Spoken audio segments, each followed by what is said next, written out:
This is Auto User Guide, where we help you understand your vehicle better. Today, we are covering all information related to major engine services for the Toyota RAV4 2019 to 2025 models. Service intervals. Engine oil needs to be changed every 75,000 to 10,000 miles, which comes out to around 12,000 to 16,000 kilometers. If you drive in tough conditions or put a lot of load on your engine, sticking to the lower end of that range is the better call. Engine coolant has a much longer life. The first replacement comes at around 100,000 miles. After that, it needs to be swapped out every 50,000 miles going forward. It keeps your engine temperature in check, so keeping it fresh is something you don't want to skip. Brake fluid should be replaced every 2 years or somewhere between 20,000 to 30,000 miles, whichever one comes first. Over time, it absorbs moisture, and that slowly reduces how well your brakes respond. Engine oil. Engine oil capacity. Alright, so when it comes to engine oil capacity, the amount your car needs depends on the size of its engine. Not every engine drinks the same. If your car runs a 2.5-liter four-cylinder engine, the total oil capacity, including the filter, is 4.8 US quarts, which comes out to about 4.5 liters. That's your number every time you do an oil change. Now, if your car has a bigger 2.0-liter hybrid engine, it's going to need a little more. The capacity there, again including the filter, goes up to 5.5 US quarts, or roughly 5.2 liters. Recommended engine oil. Now let's talk about which engine oil you should be using. The recommendation is to go with a genuine engine oil, or any good quality commercial engine oil, if it matches the right type and viscosity for the temperature in your area. That last part matters more than people realize. The oil that works well in a cold climate isn't always the best choice for somewhere hot, so always check the viscosity chart and pick accordingly. On the topic of synthetic oil, you can use it. Synthetic motor oil is perfectly fine as long as two things check out. It carries the API certification seal, and it matches the viscosity grade your engine calls for. If both boxes are ticked, you're good to go. Change engine oil and oil filter. Before anything else, change your oil and filter based on the maintenance message that shows up on your driver information display. That message is your reminder. Don't ignore it. Here's how the full process goes. Step 1. Start the engine and let it run until it reaches its normal operating temperature. Once it's warmed up, turn it off. Warm oil drains out much more easily than cold oil. Step 2. Open the hood and take off the engine oil fill cap. This helps the oil drain smoothly by allowing air in. Step 3. Get under the car and locate the undercover. Remove the Phillips head screws and slotted head screws by turning them 90 degrees counterclockwise. Then pull the undercover off. Step 4. Find the drain bolt at the bottom of the engine. Remove it along with the washer and let the old oil drain completely into a container placed underneath. Step 5. Remove the oil filter and let any remaining oil inside it drain out as well. Set it aside for proper disposal. Step 6. Before putting on a new filter, check that the old filter gasket didn't stick to the engine's contact surface. This is a small but important check. A leftover gasket can cause an oil leak. Step 7. Clean the contact surface on the engine block, wiping away any dirt or dust. Then install a fresh oil filter. Step 8. Put a new washer on the drain bolt and reinstall it back into the engine. Step 9. Pour in the recommended engine oil.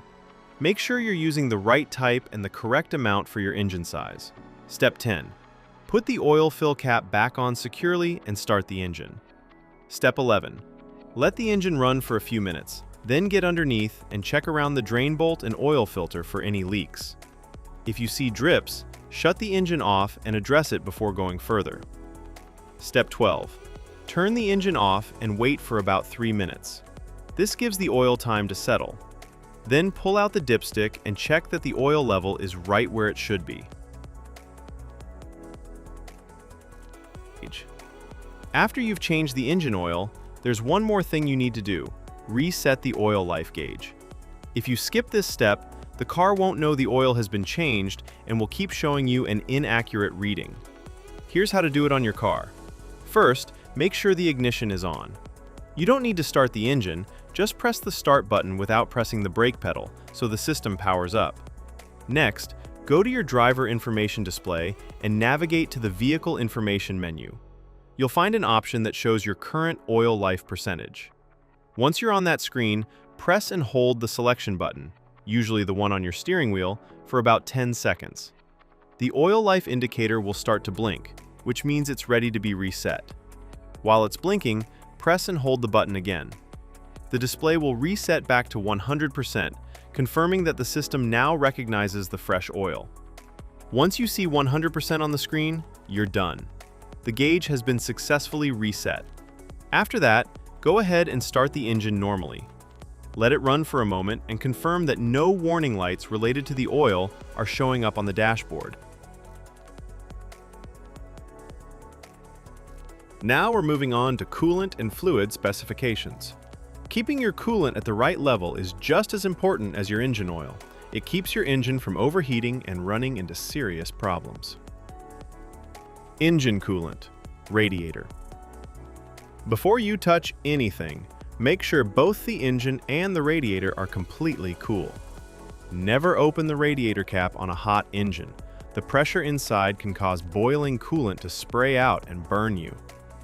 Once everything is cool, place your hand on the radiator cap and turn it just 1/8 of a turn counterclockwise. This releases any built-up pressure inside the cooling system. Give it a moment to settle. Now push the cap down and continue turning it counterclockwise to fully remove it. Look inside and check the coolant level. It should be right up to the base of the filler neck. If it's sitting lower than that, go ahead and top it up with the correct coolant. Once the level is good, place the radiator cap back on and tighten it fully. Make sure it's secure before you close the hood. Engine coolant, reserve tank. Again, before checking anything, make sure the engine and radiator have cooled down completely. Now locate the reserve tank. It's a small, translucent container usually sitting near the radiator. Look at the side of the tank and check where the coolant level sits. If it's below the minimum mark, add the specified coolant slowly until it reaches the maximum mark. Don't go above it. Once the level is good, take a moment to inspect the cooling system for any leaks. Look around the hoses, the radiator, and the reserve tank itself. If you notice any drips or wet spots, that's something that needs attention before you drive the car. Now, let's talk about replacement of brake fluid. Checking your brake fluid is straightforward. On the side of the brake fluid reserve tank, you'll notice two markings, a minimum and a maximum line. Your fluid level should always be sitting somewhere between those two marks. If the level is at or near the minimum mark, you need to top it up. Don't let it drop below that line. Low brake fluid can affect how your brakes respond, and that's not something you want to find out about while you're driving. At the same time, don't overfill it past the maximum mark either. Just keep it in between and you're in good shape.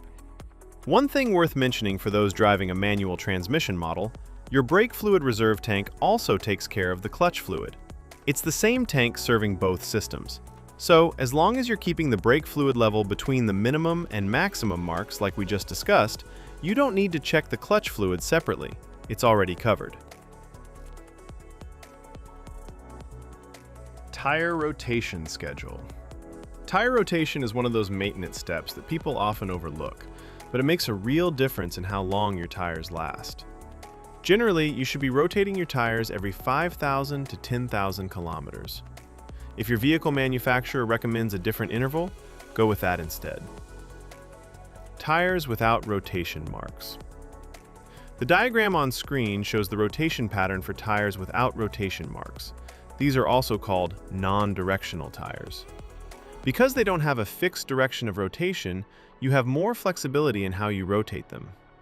In this pattern, the front left tire moves straight back to the rear left position, and the front right tire moves straight back to the rear right position. Then, at the next rotation interval, the rear tires cross over, the rear left moves to the front right, and the rear right moves to the front left. This cross-rotation method spreads the wear more evenly across all 4 tires, which helps them last longer overall. Tires with rotation marks. The diagram on screen now shows the pattern for tires with rotation marks, commonly known as directional tires.